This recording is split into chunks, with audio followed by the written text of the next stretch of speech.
In the sterile quiet of a hospital room in Willow Creek, Ohio, 2025, I, Natalie Harper, sat by the bedside of my dying husband, Ryan Mitchell. I'd been the perfect wife for 30 years, pouring my heart into our marriage, sacrificing my dreams to support his rise as a textile magnate. The beeping monitors and antiseptic smell surrounded us as I held his frail hand, my throat tight with unshed tears. His once vibrant eyes, now clouded, flickered with effort as he struggled to speak. I leaned closer, whispering, "Ryan, I'm here." With his final strength, he opened his eyes. A tender smile crossed his lips, and he rasped, "Emma, wait for me in the next life." My heart stopped. Emma was my cousin's name. I was Natalie. The words hit like a sledgehammer. My mind reeled, grasping for explanations. Was he delirious? Had the illness muddled his thoughts? I clung to that hope, brushing off the sting as I stroked his hand, willing him to rest. But deep down, a crack formed in the foundation of my life. Ryan's breathing slowed, and soon the monitors flatlined. I sat frozen, staring at the man I'd loved since I was a teenager, now gone, his last words a betrayal I couldn't yet comprehend. The funeral was a blur of black dresses and murmured condolences in the town's old church, its stained glass windows casting fractured light on the pews. I stood by the casket numb as townsfolk offered sympathies, their voices distant. Then Emma walked in, Emma Larson, my cousin, with her sharp cheekbones and calculating eyes. She wore a sleek black dress, more suited for a city gala than our small-town service. In her hands was a thick envelope, and her lips curled into a smirk that sent a chill through me. Before I could speak, she thrust the envelope at me, her voice dripping with malice. "Ryan's will," she said. "He left everything to me, his estate savings and properties all." I tore open the document, my hands trembling. The words blurred, but the truth was clear. Ryan had secretly rewritten his will, naming Emma as his sole heir. My knees buckled, but Emma wasn't done. She pulled out a stack of letters yellowed with age and flung them at me. They scattered across the church floor, each one in Ryan's meticulous handwriting addressed to her. "Please read them," she sneered. "For 50 years, he wrote to me. He loved me, Natalie, not you. You were the dutiful wife keeping his house while his heart was mine. The letters were a dagger to my soul." I picked one up, my fingers shaking as I read Ryan's words. "My dearest Emma, every moment with you is a spark in my dull life. I dream of the day we can be together openly. 50 years. During our marriage, he'd been writing to and loving her while I cooked his dinners, nursed his parents, and built a life I thought we shared." The congregation's whispers grew louder, their pitying glances burning my skin. Emma's laugh echoed as she turned away, leaving me clutching the letters, my world crumbling. I stumbled out of the church, the autumn air biting my face. Willow Creek's main street was quiet, the old diner and hardware store bathed in the gray light of dusk. My mind churned with memories, Ryan's charming smile when we met at the Harvest Festival, his promises of forever, the way I'd ignored my ambitions to support his. I'd been the fire chief's daughter, spirited and proud, but I'd given it all up for him. Now I had nothing. The betrayal clawed at me, a raw, aching wound. I wandered toward home, my steps heavy when headlights blinded me. A truck roared around the corner too fast. I froze, the screech of tires, the last sound I heard before pain exploded and darkness swallowed me. But the darkness didn't last. A warm, golden light enveloped me, soft as a summer breeze. A voice not quite human whispered through the void. "You've been given a second chance, Natalie. Rewrite your fate." My eyes snapped open, and I was no longer on that cold Ohio road. I was 18 again, standing in the Willow Creek Town Square, 1965, the air alive with the scent of apple cider and fresh hay. The Harvest Festival was in full swing, red, white, and blue banners fluttering above the crowd. I touched my face, my hands marveling at their youth. My heart raced. I'd been reborn, gifted a chance to undo the pain of my past life. But how? Why? The cosmic whisper lingered, a promise of redemption, urging me to choose differently. Ryan stood across the square, 20 years old, his blonde hair catching the sunlight, his smile as charming as ever. Volunteers from the county youth program jostled around him, laughing. "Hey, Natalie, your golden boy's here," one called. In my past life, I'd have run to him, offering the apple pie I'd baked, desperate for his approval. But now I saw the truth in his eyes, a flicker of disdain I'd once ignored. He wasn't the hero I'd made him out to be. My gaze shifted to the crowd's edge where Zach Carter sat alone on a hay bale, his lanky frame hunched, his dark eyes fixed on the ground. The town shunned him, whispering about his father's troubles, a union organizer blocked for stirring up factory workers in Cleveland. Zach was an outcast, but I remembered something from my past. He was kind, quiet, and gone too soon. I clutched the warm pie, its crust still flaky from the oven, and made my choice. Ignoring Ryan's expectant glance, I walked to Zach. The crowd's murmurs grew, but I didn't care. Here, I said softly, placing the pie in his hands. Eat. His eyes widened, a mix of surprise and wariness, but he nodded, muttering a stiff, "Thanks." Ryan's shadow loomed behind me, his voice sharp. "Natalie, what's this about?" I turned, meeting his gaze, and for the first time I felt no pull toward him. "It's about doing what's right," I said, walking away, my heart pounding with the thrill of defiance. As I left the square, I felt the weight of my past life and the hope of this new one. If my story resonates with you, hit that like button, comment about a time you took a bold stand, and subscribe to our channel for more tales of triumph and second chances. Like my new beginning in Willow Creek, your support keeps these stories alive. The festival lights twinkled as I walked home, the gravel crunching under my boots. Willow Creek's streets were familiar yet strange, frozen in 1965 before the factories closed and the town faded. My rebirth still felt unreal, the cosmic whisper echoing, "Rewrite your fate." But the weight of my past life pressed against me, vivid and raw. In that life, I'd chased Ryan Mitchell with everything I had. He was the mayor's handsome and polished son, destined to rise above our small town. I was Natalie Harper, the fire chief's daughter, brash and carefree, used to getting my way. Everyone said Ryan was a golden ticket, a man who'd escape Willow Creek's dusty limits and take me with him. I believed it, closing my eyes to his flaws. I'd followed him to every county fair, every church picnic, baking pies and sewing shirts to win his heart. When we married, I thought it was love. He climbed the corporate ladder, moving us to Cleveland, where I worked as a nurse to support his ambitions.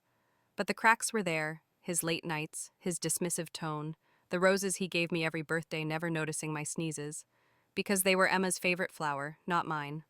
He succeeded, yes, becoming a textile tycoon, but his success left me empty, a shadow in his life. The betrayal at his funeral. Those letters, Emma's sneer, tore through me, revealing a truth I'd ignored: Ryan had never loved me. Now, standing in 1965, I saw him clearly. At the festival, his smile had been a mask, his charm a tool. The volunteers' taunts, "Natalie's your shadow, Ryan," hadn't fazed him because he thrived on my devotion, never returning it. My stomach twisted at the memory, but I pushed it down, focusing on the present. Zach Carter was different. I'd barely noticed him in my past life, but fragments returned. He'd been sent to Willow Creek after his father's blocklisting labeled a troublemaker's son. He kept to himself, working odd jobs at the mill, his sharp mind hidden behind a quiet demeanor. I remembered whispers that he'd been a top student in Cleveland before his family's fall, but the town only saw his shame. Before the summer ended, he'd vanished, taken by county officials, never heard from again. I reached my family's clapboard house, its porch sagging under years of wear. Inside, my father, Tom Harper, sat in his armchair, a glass of iced tea sweating on the table. He looked up, his weathered face stern. "Heard you gave your pie to that Carter boy," he said, his voice gruff. "Ryan's the town's pride, Natalie." "Why waste your time on a nobody?" I bristled, the sting of his words familiar. He'd pushed me toward Ryan in my past life, dazzled by his status. "Zach's not a nobody," I snapped. "He works harder than Ryan ever will." Dad slammed his glass down. "Ryan's going places. Zach's family is in trouble. His dad caused a strike, costing folks their jobs. You want to drag our name through the mud?" His anger stirred old wounds. I'd caved to his pressure in my past life, marrying Ryan to please him. But now I saw the cost. I'd lost myself, and Dad never saw the pain it caused. "I'm not marrying Ryan," I said, my voice steady. "I'm done chasing someone who doesn't care." Dad's eyes widened, but I turned to my room. Alone, I sat on my bed, the quilt soft under my fingers. The cosmic warmth pulsed faintly as if urging me forward. But doubt crept in. What if I was wrong about Zach? What if I repeated my mistakes? I closed my eyes, picturing Ryan's cold glance and Emma's smirk at the festival. Emma, who'd always hovered in my shadow, her soft voice hiding envy. She'd wanted my place, my father's pride, the town's attention, and Ryan was her way to steal it. I opened my eyes, resolve hardening. Zach's quiet thanks at the festival had been genuine, unlike Ryan's calculated charm. I'd ignored Zach in my past life, but I sensed he'd played a bigger role than I knew, maybe even saved me. I couldn't explain it, but the cosmic whisper felt tied to him, a thread pulling me toward a different future. Tomorrow I'll see Ryan and Emma again at the wheat harvest. I'd face their games, but I'd play my own this time. I lay back staring at the ceiling, my heart mixed with fear and hope. This life would be mine, not theirs. The morning after the harvest festival, Willow Creek buzzed with the rhythm of summer. The sun rose over the Ohio fields, casting golden light on the wheat swaying in the breeze. I stood on our porch, the air thick with the scent of fresh-cut hay, my mind still reeling from my rebirth. The cosmic whisper that had brought me back to 1965 lingered like a faint hum, urging me to rewrite my fate. But the weight of my past life clung to me, decades of devotion to Ryan Mitchell, the mayor's son, who'd betrayed me with my cousin Emma. In that life, I'd been Natalie Harper, the fire chief's daughter, chasing Ryan's charm blind to his disdain. Now at 18 again, I saw him for what he was, a man who used my love to climb out of this small town, leaving me with nothing but pain. Yesterday, I'd defied him, giving the apple pie meant for him to Zach Carter, the town outcast. Zach's quiet thanks and wary eyes stayed with me, contrasting Ryan's calculated smiles. I knew little about Zach from my past life, only that he'd been sent here after his father's fall, a union organizer blocked for leading a strike in Cleveland. The town branded Zach a troublemaker's son, ignoring his sharp mind and steady hands. I remembered fragments he'd been a top student before his family's disgrace, and vanished from Willow Creek by summer's end. This time I'd make sure he wasn't forgotten. I headed to the town's wheat harvest, a community effort where volunteers gathered to cut and bundle crops for the co-op. The fields stretched wide, dotted with workers in overalls and straw hats. Ryan was there, his blonde hair catching the sun, surrounded by admirers. Emma hovered at his side, her auburn curls bouncing as she laughed at his every word. Her eyes flicked to me, sharp with envy. I'd always sensed her resentment. She craved the attention I got as Tom Harper's daughter, the girl who could charm the town with a smile. In my past life, I'd dismissed her clinginess as sisterly affection. Now I saw her for what she was, a rival who'd stolen Ryan's heart and mocked me at his funeral. I gripped my sickle, keeping my distance. Ryan's gaze landed on me, his lips curling into a smirk I'd once found charming, Natalie still sulking. He called loud enough for others to hear. A few volunteers chuckled, expecting me to blush and chase him like always. Instead, I ignored him, joining a group of older workers. Zach was nearby, swinging his sickle with precision, his lean frame moving with quiet strength. I caught his eye, offering a slight nod. He hesitated, then nodded back, a flicker of curiosity in his expression. Under an oak tree during lunch break, unwrapping a sandwich, Ryan approached, holding a thermos of soup, his face a mask of concern. "Heard you skipped breakfast," he said, his tone dripping with pity. "I brought you some from the co-op kitchen. In my past life, I'd have melted at his gesture. Now I saw the superiority behind it. He thought I'd always come running." "I'm fine," I said coolly, not touching the thermos. His brow twitched, but he pressed on. "You're still mad about yesterday, giving your pie to Zach." "Come on, Natalie, you said you liked me. Why waste time on a guy like him?" His words stung, stirring memories of my past life. I'd spent years ignoring his flaws, his late nights, his dismissive comments, the roses he gave me every birthday, never noticing my allergies because they were Emma's favorite. I'd buried my dreams to support his believing he loved me.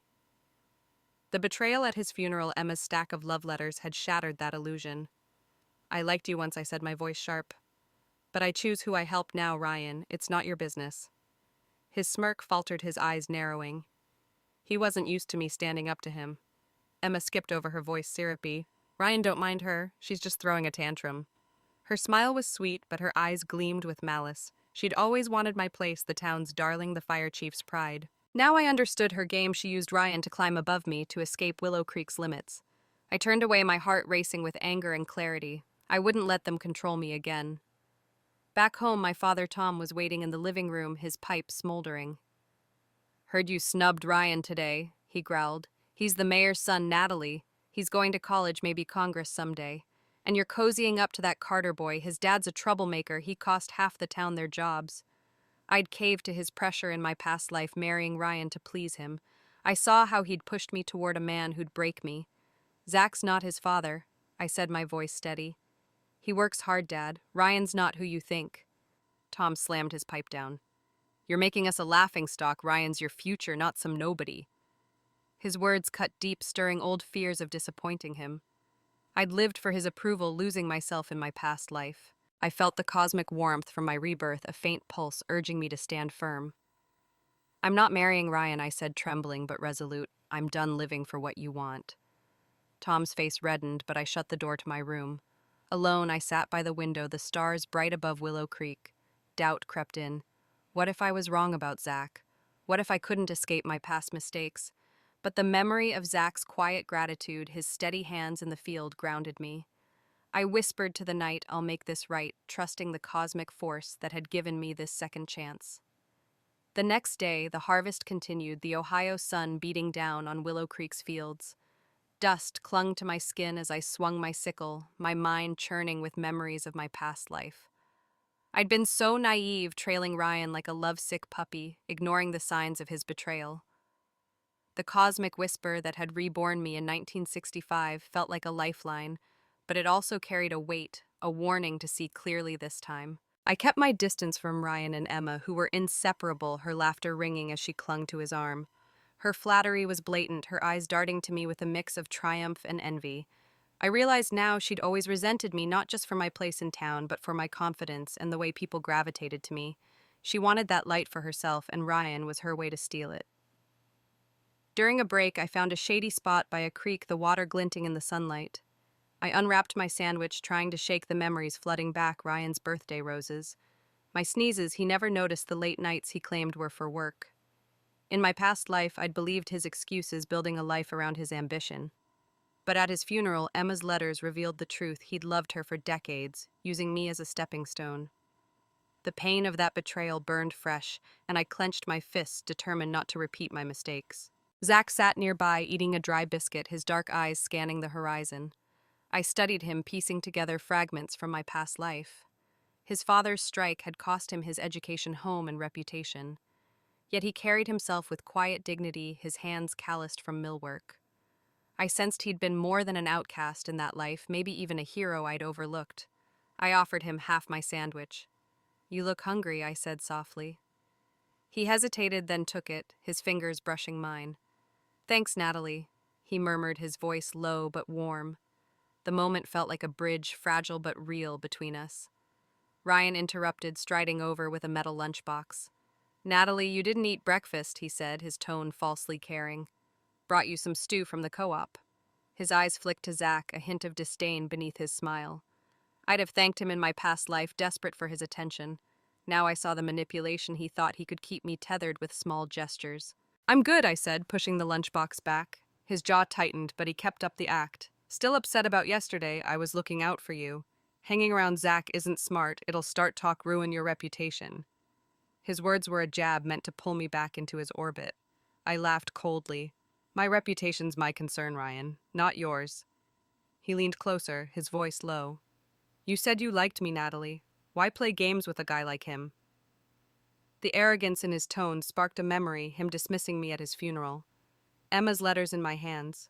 I don't like you anymore, I said, my voice sharp. And who I help is my choice. Zach glanced up, his expression unreadable but attentive, as if sensing the shift in me. Ryan stalked off, and Emma hurried after him, throwing me a smug look. I felt a surge of anger and clarity. I needed to know the full extent of their betrayal. That evening, acting on a hunch, I took a shortcut past the old mill, its crumbling walls casting long shadows. Voices drifted from behind a stack of crates, Ryan and Emma. I crept closer, heart pounding, and peered through a gap. They stood close, her hand on his chest, his arm around her waist. You're early, Emma teased, her voice breathy. Not afraid Natalie'll catch us. Ryan chuckled. She's too smitten to notice. A few sweet words and she's mine. Her dad's connections will get me a city job. Then we're set, Emma. My blood ran cold. Emma giggled, leaning into him. She's got everything, her dad's name, the town's love. But I'll have you and we'll leave her behind. Her words confirmed what I'd suspected. She envied my place in Willow Creek, my confidence, my future. Ryan was her ticket to outshine me. He kissed her neck, murmuring, "Marrying Natalie's just a step. Once I'm in Cleveland, I'll get you there. We'll be together." Their laughter mingled with the rustle of leaves, and I backed away, my chest tight with fury and shame. I'd been a pawn in their game, my love a tool for their ambitions. I stumbled home, the cosmic warmth pulsing faintly, urging me to hold fast. I sat by the window in my room, the moon casting silver light. The betrayal cut deeper than I'd expected, stirring memories of my past life, nursing Ryan's parents, keeping his home, all while he wrote to Emma. Tears pricked my eyes, but I wiped them away. I'd been blind once, but not again.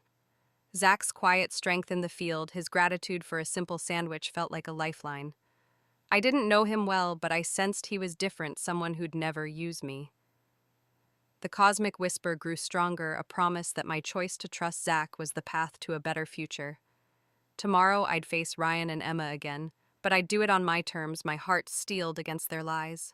The wheat harvest in Willow Creek, Ohio, 1965, stretched into its third day, the summer sun relentless over the golden fields. Dust clung to my skin as I worked alongside the town's volunteers, my sickle slicing through stalks with a rhythm that grounded me. The cosmic whisper that had reborn me pulsed faintly, a reminder of my second chance to rewrite a life marred by Ryan Mitchell's betrayal. Last night by the old mill, I'd overheard his plan with my cousin Emma Larson to use my father's connections for a city job, stringing me along while he loved her. The memory of my past life stung sharper now, decades, as Ryan's dutiful wife, ignoring his late nights, his dismissive tone, the roses he gave me every birthday, oblivious to my allergies because they were Emma's favorite. At his funeral, her stack of love letters had shattered me, revealing a 50-year lie. This time, I'd choose differently. I kept my distance from Ryan and Emma, who moved through the field like a matched set, her auburn curls bouncing as she laughed at his jokes. Her eyes flicked to me, gleaming with envy. I'd always been the fire chief's daughter who lit up Willow Creek with a smile. Emma craved that light, resenting my confidence, my place in the town's heart. She saw Ryan as her way to eclipse me, to escape our small town's limits. I gripped my sickle tighter, the betrayal fueling my resolve. But beneath my anger, doubt gnawed. What if I was wrong to trust Zach Carter? What if my reborn instincts led me to another mistake? Zach worked a few rows over his lean frame, cutting through the wheat with quiet efficiency. In my past life, I'd barely noticed him, an outcast sent to Willow Creek. After his father, a Cleveland union organizer, was blocked for a strike that cost workers their jobs. Zach had been a top student destined for college until his family's fall. Now the town shunned him, whispering about his troublemaker blood. But I saw the intelligence in his dark eyes, the strength in his calloused hands. In my past life, he'd vanished by summer's end, taken by county officials. This time, I'd make sure he stayed in my story. I sat under a sycamore tree at noon, unwrapping a biscuit and jam. The field hummed with chatter, but I felt alone, haunted by memories. In my past life, I'd buried my ambitions to support Ryan, believing his promises of love. The pain of his betrayal, Emma's sneer at his funeral, those letters hit like a fresh wound. I closed my eyes, the cosmic warmth from my rebirth stirring, as if urging me to let go. But letting go meant facing the fear of being hurt again. What if Zach was another illusion? What if I couldn't trust my own heart? Zach settled nearby, eating a dry roll, gazing on the horizon. I studied him, piecing together fragments from my past life. He'd been kind. I recalled helping at the mill without complaint, despite the town's scorn. I sensed he'd played a bigger role than I knew, maybe even saved me, though the memory was hazy. I impulsively broke my biscuit in half and offered it to him. "You look like you need this more than me," I said softly. He hesitated, his fingers brushing mine as he took it. "Thanks, Natalie," he murmured, his voice low but warm, a faint smile breaking through his guarded expression. The moment felt like a spark, fragile but real. Ryan interrupted, striding over with a metal lunchbox. "Natalie, you missed breakfast," he said, his tone dripping with false concern. "Got you some stew from the co-op." His eyes flicked to Zach, a smirk barely hidden. In my past life, I'd have melted at his gesture, desperate for his approval. Now I saw the manipulation. He thought he could keep me hooked with crumbs of kindness. "I'm not hungry," I said, pushing the lunchbox back. His jaw tightened, but he pressed on. "Still sore about the festival. I was looking out for you. Hanging around Zach will start talking bad for your name." His words were a calculated jab meant to pull me back under his spell. I laughed, sharp and cold. "My name's my concern, Ryan, not yours." He leaned closer, his voice low. You said you loved me, Natalie. Why bother with a guy like him? The arrogance sparked a memory, his dismissive tone in our marriage, and his ignoring my sacrifices. I don't love you anymore, I said, my voice steady. I choose who I care about now. Zach glanced up, his expression unreadable but attentive, as if sensing the weight of my words. Ryan stalked off, and Emma hurried after him, throwing me a smug glance. I felt a surge of fury, but also clarity. I needed to know how deep their betrayal ran. That evening, I lingered near the field's edge where the workers stored tools. Voices drifted from behind a haystack, Ryan and Emma. I crept closer, heart pounding, and peered through the dusk. They stood close, her hand on his arm, his fingers brushing her waist. You're early, Emma teased, her voice breathy. Not worried, Natalie'll catch us. Ryan chuckled. She's too hung up on me to notice. A few sweet lies and she's mine. Her dad's pull will get me a city job. Then we're free, Emma. My blood froze. Emma giggled, leaning into him. She's got everything her dad's named the town's love. But I'll have you, and we'll leave her in the dust. Her words confirmed her envy. She hated my confidence, my place in Willow Creek, and saw Ryan as her way to outshine me. He kissed her cheek, murmuring, marrying Natalie's a means to an end. Once I'm in Cleveland, I'll bring you there. We'll be together. Their laughter cut through me, and I backed away, my chest tight with rage and shame. I'd been a pawn, my love a tool for their ambitions. I stumbled home, the cosmic warmth pulsing stronger, as if urging me to hold fast. I sat by the window in my room, the moon silver over Willow Creek. The betrayal hurt more than I'd expected, stirring memories of my past life, cooking for Ryan, nursing his parents, all while he wrote to Emma. Tears welled, but I wiped them away. I'd been blind once, but not again. Zach's quiet gratitude, his steady presence felt like a lifeline. I didn't know him well, but I sensed he was different, someone who'd never use me. The cosmic whisper grew clearer, a promise that trusting Zach was my path forward. I lay back, resolve hardening. Tomorrow I'd face Ryan and Emma again, but I'd do it with eyes wide open, my heart guarded but hopeful. The next morning, Willow Creek's fields gave way to the rolling hills beyond town, where the co-op had organized a logging trip to gather firewood for winter. The air was crisp, the scent of pine sharp as I joined the volunteers, my mind buzzing with the cosmic whisper that had reborn me. Memories of my past life flooded back, a similar trip, a fall into a ravine, Ryan taking credit for saving me. That moment had sealed our engagement, my father thrilled by Ryan's heroism. In 1965, I knew the truth. Ryan had used that accident to secure my father's favor, a step toward his city ambitions. This time, I'd rewrite that story. Ryan was there, his blonde hair bright under his cap, his charm drawing smiles from the group. Emma clung to his side, her laughter grating. I avoided them, pairing with two seasoned loggers, Amos and Joe, whose weathered hands knew the hills better than anyone. Zach was part of the team too, carrying an axe with quiet focus. In my past life, I'd barely noticed him. On this trip, my eyes fixed on Ryan. Now I caught his gaze, offering a small smile. He nodded back, his expression guarded but kind, stirring a memory I couldn't place. Had he been there when I fell before? We trekked up a steep trail, uneven ground with roots and rocks. Ryan called out, his voice dripping with fake concern. Natalie, did you get your canteen? These hills are rough, don't push too hard. I ignored him, my focus on the path. Amos pointed to a clearing. Good timber up ahead, let's get to work. We spread out axes, thudding against trees. I worked beside Amos, my arms aching but steady. The cosmic warmth pulsed, as if warning me to stay alert. My past life's accident loomed in my mind, a slip, a fall, darkness. I checked each step, determined to avoid that fate. By afternoon, clouds rolled in the wind, picking up. Amos squinted at the sky. Storm's coming. Let's finish and head back. We moved to a rocky slope where pines grew thick. I swung my axe, my foot testing the ground. But the earth gave way, a loose patch of gravel, and I slid into a narrow ditch. Pain seared through my leg as it caught on a jagged rock, blood soaking my jeans. I gasped, clutching the wound, the world spinning. The cosmic whisper flared, urging me to stay conscious. I'd blacked out in my past life, waking to Ryan's false heroism. I bit my lip this time, the sharp pain keeping me alert. I called out, my voice weak against the wind. Help minutes dragged, each one a battle against the haze of pain.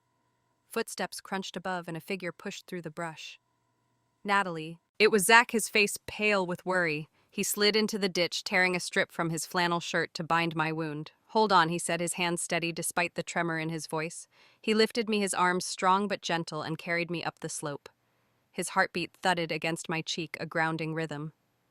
"You're gonna be okay," he murmured, his breath warm.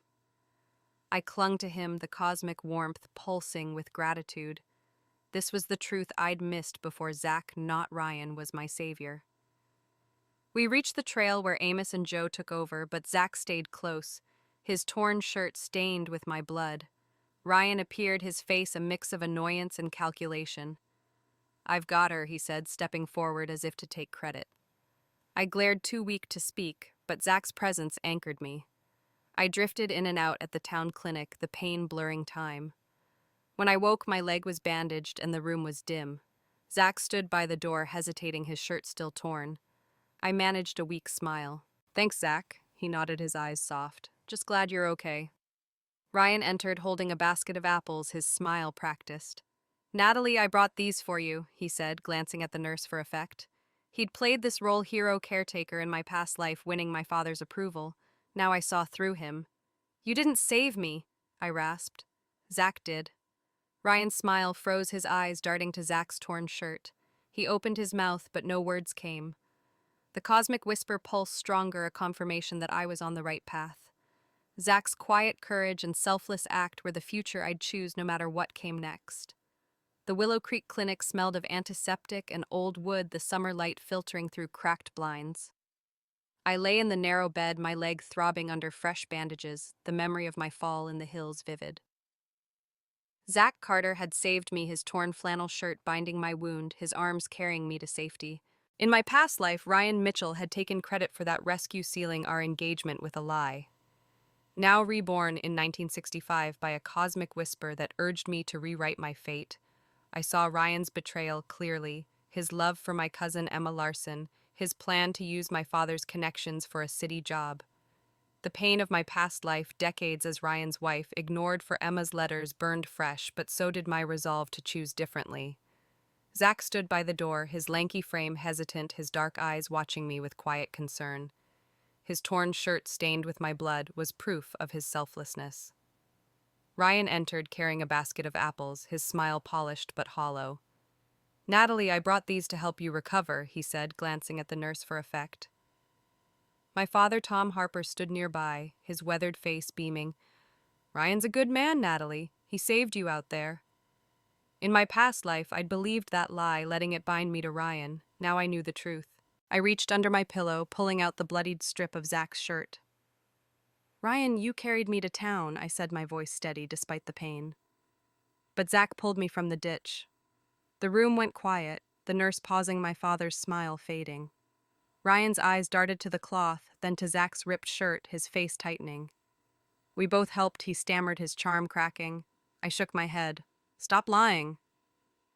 The cosmic warmth pulsed, affirming my choice. Zach stepped forward, his expression calm but resolute, the torn shirt undeniable evidence. My father frowned, confusion etching his face. In my past life, he'd pushed me toward Ryan, dazzled by his status as the mayor's son. Now I saw how that pressure had cost me my happiness. The betrayal I'd overheard Ryan and Emma plotting to use me still stung Emma's envy clear in her words. She'd resented my place as the fire chief's daughter, confidence and ease with the town. I couldn't let her or Ryan control me again. I turned to Zach, my heart pounding with fear and hope. "Zach, I said, my voice clear, will you marry me?"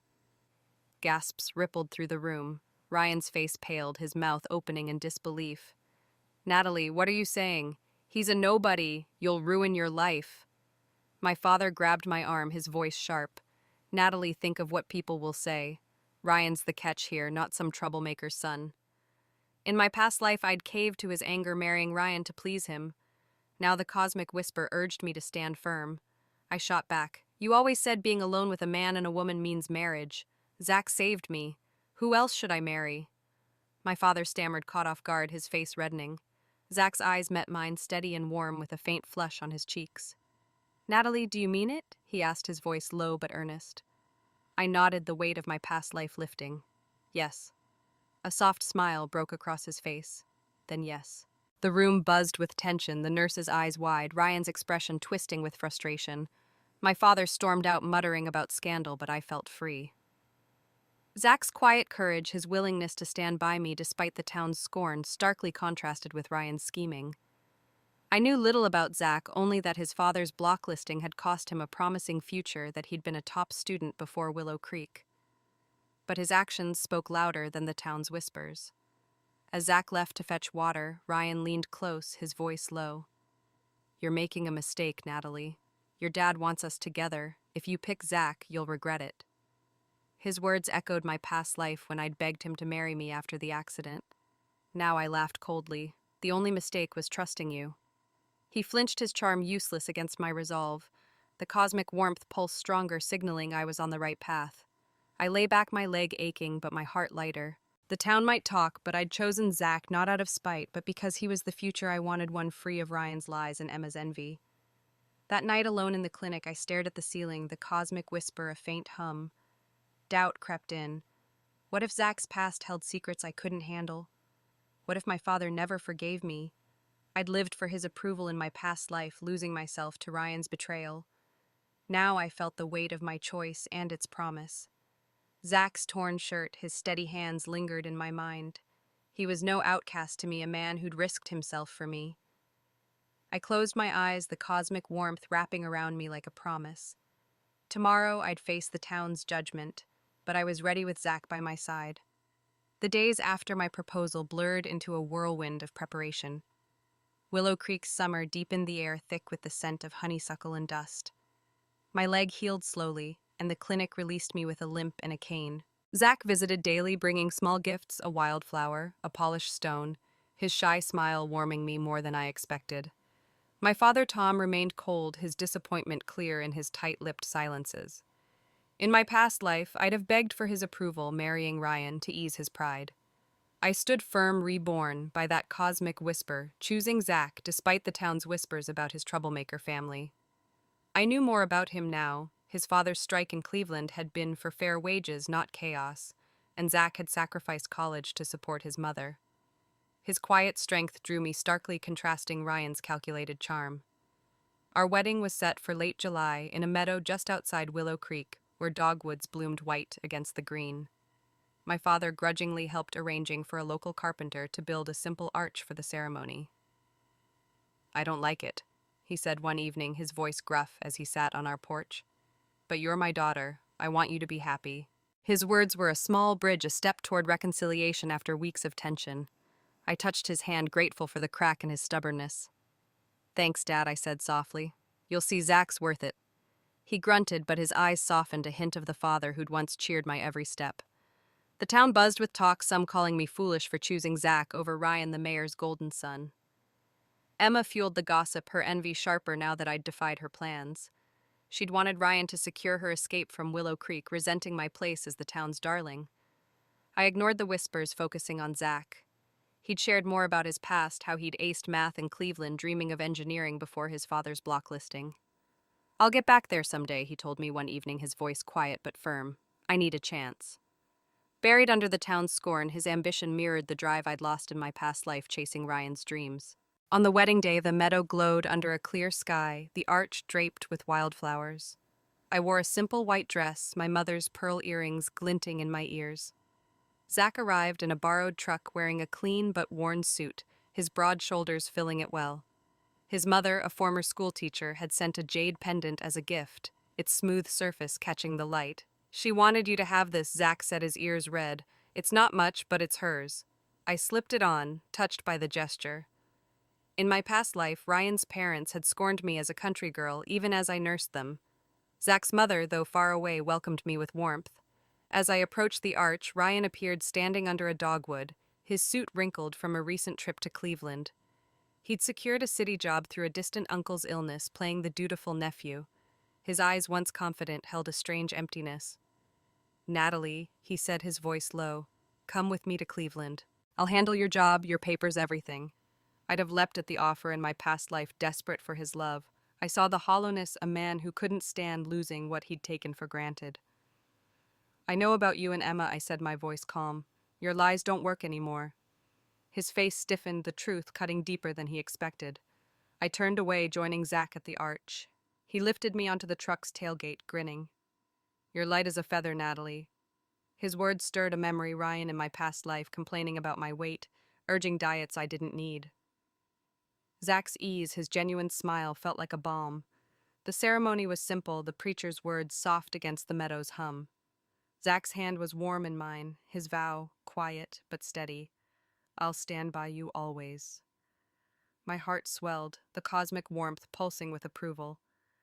After my father pulled me aside, his voice was gruff but warm.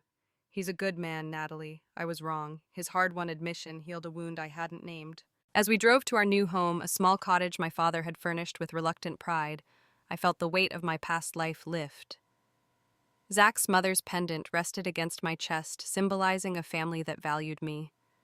The cosmic whisper hummed softly, a promise that this life with Zach was the future I'd been reborn to claim.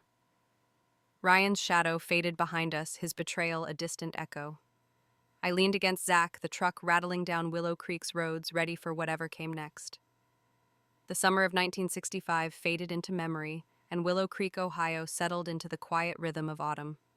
My leg injured in the hill accident had healed enough for me to walk without a cane, though a faint scar remained a reminder of Zach Carter's quiet heroism. His torn flannel shirt, used to bind my wound, was tucked away in my dresser, symbolizing the truth I'd uncovered. Zach, not Ryan Mitchell, had saved me. The cosmic whisper that had reborn me in this time pulsed softly, urging me to hold fast to my new path. My proposal to Zach had shocked the town, defying their expectations, and my father's pressure to marry Ryan, the mayor's golden son. In my past life, I'd been Natalie Harper, the fire chief's daughter, chained to Ryan's betrayal, and my cousin Emma Larson's envy. I was rewriting my fate, choosing Zach despite his outcast status. Our wedding in July had been a quiet victory, my father, Tom, softening enough to help furnish our small cottage. His reluctant acceptance. "He's a good man, Natalie. I was wrong. I had mended a rift I hadn't realized had run so deep." But the town's whispers lingered, calling me foolish for picking Zach, whose father's blocklisting as a Cleveland Union organizer had marked him as trouble. I learned more about Zach in those weeks, his love for math, his dream of engineering cut short when his family lost everything. He'd been top of his class, destined for college, until his father's strike for fair wages branded them pariahs.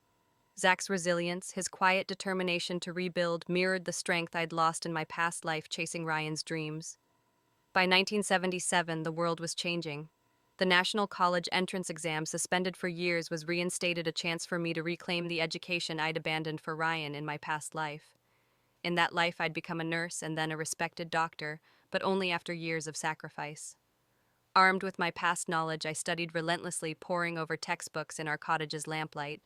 Zach supported me, bringing home library books from his mill job, his eyes lighting up when we discussed equations. "You're gonna ace this, Natalie," he said, his shy smile warming me.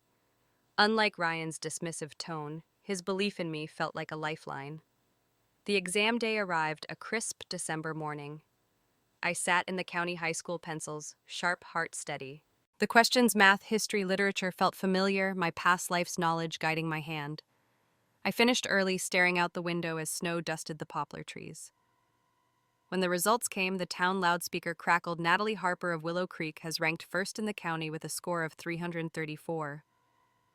Waiting at home, my father clutched his chest, laughing like a boy. "That's my girl." He crowed his pride, a balm to years of tension. I wasn't surprised. I'd prepared for this life with the wisdom of my past. But the victory felt sweeter with Zach by my side, his hand squeezing mine. Ryan and Emma, now a couple, couldn't let it go. They'd moved to Cleveland, Ryan securing a factory job through his uncle's connections. Desperate to escape Willow Creek, Emma clung to him, her envy of me sharper than ever. She'd always wanted my place, the town's darling, the fire chief's pride, and my exam success stung her. They returned to Willow Creek for the county's award ceremony, where I was to receive my admission notice.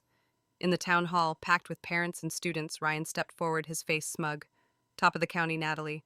No way she scored that high without cheating." Emma waved a crumpled paper, her voice shrill. A student saw her looking down during the test. Murmurs spread, the crowd's eyes turning skeptical. Even the admissions director frowned, his pen pausing. In my past life, I'd have shrunk under such accusations, desperate for approval. Now the cosmic warmth pulsed, steadying me. Ryan's attack wasn't about proof, but control a last attempt to dim my light. Emma's envy drove her. Her failure to pass the exam fueled her spite. "The burden of proof's on you," I said calmly. "That paper's unsigned." "You expect anyone to believe it?" Ryan's face paled, his stammer betraying him. The crowd's murmurs shifted, doubt turning toward him. A jeep's honk cut through the tension, pulling up to the hall with state plates. Out stepped Mr. Thompson, the county education chief, followed by a tall man in a sharp gray suit. "Zach." My heart leapt. Comrades. Thompson said, his voice booming, "Meet Zach Carter, new state education officer. He's here to deliver the provincial commendation for top scorers." Gasps filled the hall. Zach's eyes found mine, joy sparking in them. He'd cleared his family's name through years of quiet advocacy, his intelligence and grit earning him a state role. Ryan's mouth opened, no sound escaping. Emma sank onto a bench, her face ashen. Thompson glared at Ryan. Natalie's papers were reviewed. No misconduct. "You're spreading lies." He reprimanded Ryan and Emma, ordering Ryan's factory to suspend him for review. The crowd buzzed, their skepticism turning to awe. I stood tall, the cosmic whisper humming with triumph. Zach's rise, my success, proved we were more than Willow Creek's judgment. Emma's envy and Ryan's schemes had crumbled against our truth. As we left the hall, Zach pulled me close, his voice soft. "You did it, Natalie." I smiled, the future bright before us, built on our own terms. Winter settled over Willow Creek, the fields blanketed in snow. My college admission was secured, and I prepared to move to Cleveland for school with Zach by my side as a state education officer. Once bare, our cottage felt like home, its walls warmed by our shared dreams. The cosmic whisper that had reborn me pulsed softly, a reminder of the second chance I'd seized.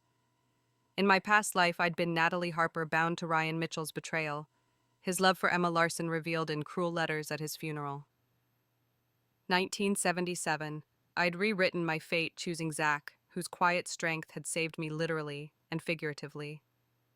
Zach's past unfolded in our late-night talks. His father's strike had been for workers' rights, but it cost his family their home, forcing Zach to drop out of school. He'd taught himself math by candlelight, dreaming of engineering. His rise to a state role came from tireless letters to officials proving his father's innocence. He told me I wanted to make things right, his voice steady, for my family and now for us. His ambition mirrored mine, a stark contrast to Ryan's self-serving climb. My father Tom visited often, and his pride in me softened his old doubts. "You picked a good one," he said one evening, clapping Zach's shoulder. His approval, once tied to Ryan, now anchors our new life. Ryan and Emma's lives unraveled. Ryan's suspension for slander cost him his factory job, and Emma's exam failure crushed her city dreams. She envied my confidence and place in Willow Creek and saw Ryan as her escape. Now her resentment turned to desperation. They returned to town one frosty day, Ryan in a flashy coat, Emma in a new wool jacket, trying to flaunt their status. At the market, Ryan blocked my path, his voice laced with false concern. "Heard Zach's tied up with the state, no word on him, huh?" Emma smirked, flashing a shiny watch. "Cousin ditch Zach. Ryan can set you up with a factory guy better than this dump." Their taunts were hollow, meant to wound. I smiled calmly. "Save it, Emma. I'm headed to college. I'll make my own way." Ryan's fists clenched, frustration flickering in his eyes. Emma's laugh faltered, her envy bare. They'd underestimated me just as they had in my past life. I walked away, the cosmic warmth steadying me. Back home, Zach greeted me with a grin, his suit crisp from a state meeting. "Got us a place in Cleveland," he said, eyes bright near your school. His faith in our future, his quiet sacrifices felt like a promise kept. Spring brought news of Ryan and Emma's marriage, a forced union, after her loud and unyielding parents accused Ryan of leading her on. Their fights became town legend, minor spats every few days, bigger ones weekly. Emma's dream of outshining me collapsed. Her watch and coat were no match for her failure. Ryan, pressured by his parents to settle, grew bitter, his charm fading. In my past life, I'd been his wife, enduring his neglect while he wrote to Emma. They were each other's punishment, their love a faded illusion. As I packed for Cleveland, my father stopped by, his face softer than I'd ever seen. He said I was wrong about Zach handing me a quilt his mother had made. "You're building something real. I'm proud." His words healed the last of our rift, a bridge built on my defiance and his growth. I hugged him, tears pricking my eyes. The cosmic whisper hummed a quiet affirmation. Zach and I drove to Cleveland, our cottage behind us, the city's skyline ahead. He took my hand, the jade pendant from his mother glinting on my neck. "We're just starting," he said, his voice warm. I nodded, the future open, and ours free of Ryan's shadow and Emma's envy. The cosmic warmth pulsed a beacon, guiding us to a life we'd forged together. Cleveland's skyline gleamed against the spring sky of 1978, starkly contrasting the dusty fields of Willow Creek, Ohio. I, Natalie Harper, had settled into college life, my days filled with lectures and labs, my nights with Zach Carter in our modest apartment near campus. The cosmic whisper that had reborn me in 1965 hummed softly, a reminder of the second chance I'd seized to rewrite a life scarred by Ryan Mitchell's betrayal. In my past life, I'd been the fire chief's daughter, chained to Ryan's ambitions, blindsided by his love for my cousin Emma Larson, revealed in cruel letters at his funeral. My top score on the 1977 college entrance exam had secured my path to medical school, and Zach, once the town's outcast, was rising as a state education officer. Our love, built on quiet trust, was the foundation of a future I'd never dreamed of. Zach's story unfolded more as we built our life together. His father's strike in Cleveland, fighting for fair wages, had cost their family everything: home savings, Zach's college dreams. He'd taught himself calculus by lamplight, his engineering ambitions buried under Willow Creek's scorn. His rise to a state role came from relentless advocacy, clearing his father's name with dogged letters to officials. "I wanted to prove them wrong," he told me one night, his voice steady as we sat on our apartment's worn couch. "Not just for me, but for us."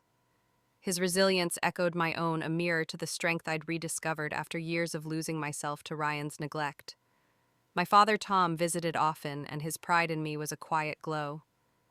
Our wedding had softened him, his grudging help with our cottage turning to full support. "You've got a fire in you, Natalie," he said during one visit, his eyes crinkling. "Zach's lucky to have you." His words healed the rift from my defiance when he'd pushed me toward Ryan, the mayor's son. Now he saw Zach's worth, their shared laughter over coffee, a testament to his change. The cosmic warmth pulsed, affirming that my choice to stand firm had rebuilt my life and our family's bond. Ryan and Emma's lives, meanwhile, unraveled in Willow Creek. Their forced marriage, driven by Emma's parents' accusations of misconduct, was a mess of arguments, minor spats, daily explosive fights, weekly.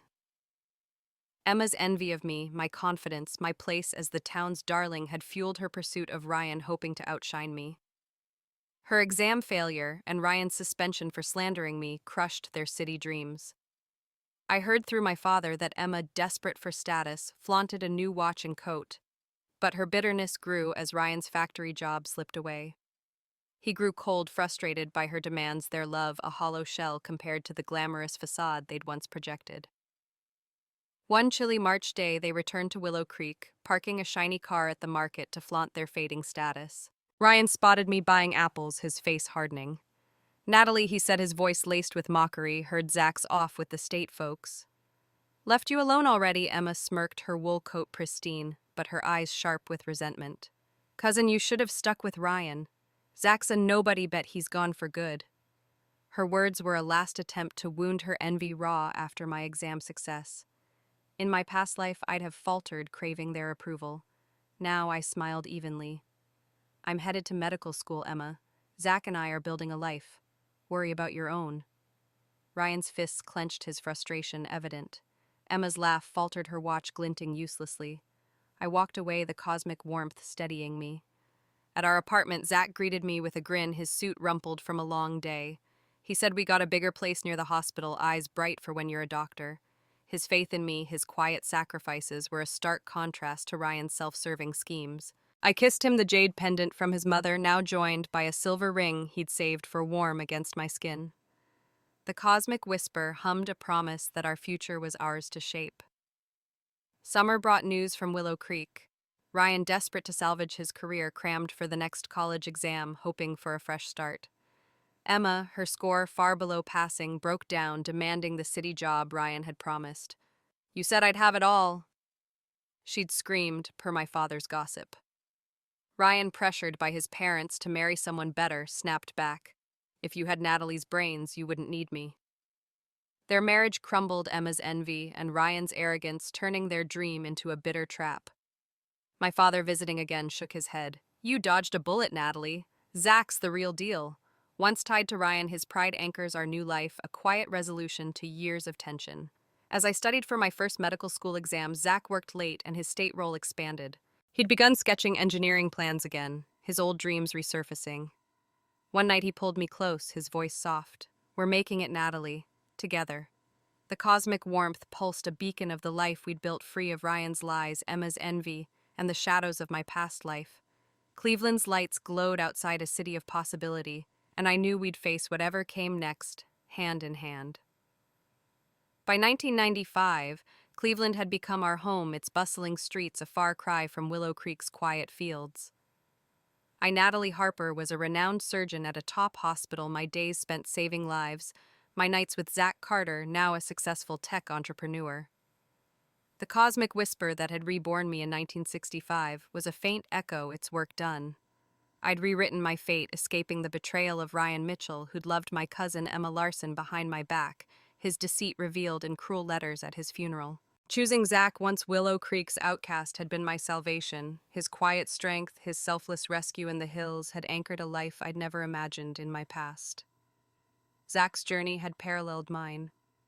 His father's blocklisting for a Cleveland strike had stolen his college dreams, but he'd rebuilt himself, teaching himself engineering while working mill jobs.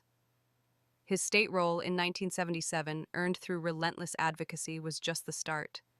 By the early 80s, he'd left government to launch a tech firm, his vision thriving in the reform era. Our Cleveland home, a sleek townhouse, was filled with warmth, books, blueprints, and the jade pendant from his mother, now joined by an emerald one he'd gifted me. My father Tom visited often, and his pride in us was boundless. "You two proved me wrong," he'd say, his laughter easing years of strain. Our reconciliation was complete, and his faith in Zach was a testament to our shared triumph. Ryan and Emma's lives, meanwhile, had faded into obscurity. Their marriage, a mess of fights, ended in bitterness.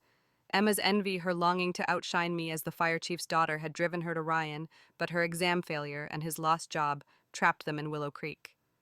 Gossip reached me through my father. Emma's parents had forced Ryan to marry her, accusing him of misconduct. Their fights became legend, Ryan's parents pushing him toward a better match. He'd grown tired of Emma, his charm worn thin, and she, humiliated, retreated into resentment. They were a cautionary tale, their love a faded dream ground down by reality. As snow blanketed Cleveland one winter day, I walked the hospital's ICU, my medical students trailing behind. The air smelled disinfectant, and the monitor's beeps had a familiar rhythm. On a corner bed lay a frail figure, his face gaunt, his eyes sunken. I froze. It was Ryan, withered by time and illness. My students noticed my pause, their whispers fading. Ryan stirred, his gaze clearing as it met mine. "Natalie," he croaked, his voice trembling. "Is that you?" The cosmic warmth flickered, stirring memories of my past life, sitting by his bedside, tending to him as he died, unaware of his love for Emma. Now I stood as a stranger, my heart steady. He struggled to sit up, his eyes brimming with guilt. "I dreamed you were here," he murmured. "You were crying and I couldn't comfort you. We had kids, a life. I was happy." His voice broke. "I'm sorry, Natalie." The words hit like an echo, a shadow of the man who'd used me.